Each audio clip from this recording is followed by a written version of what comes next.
Mr. Four，你以前喺警隊咁多年經驗，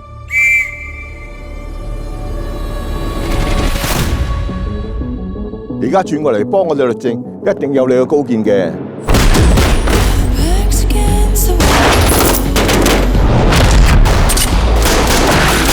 我覺得我哋呢份工作咧，就好似一盞燦爛嘅明燈，將有罪嗰啲人定罪，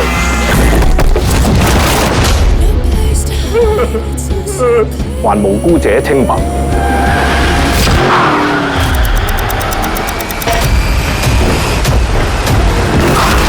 明知道個犯身有事，但冇證據，我都要放人㗎，冇辦法㗎。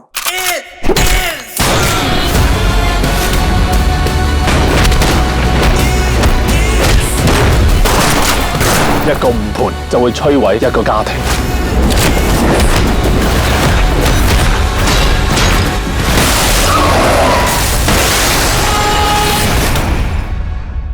喂！你 friend 俾100個人打緊牌一嚟公交，喂唔係啊，打緊100幾人啊！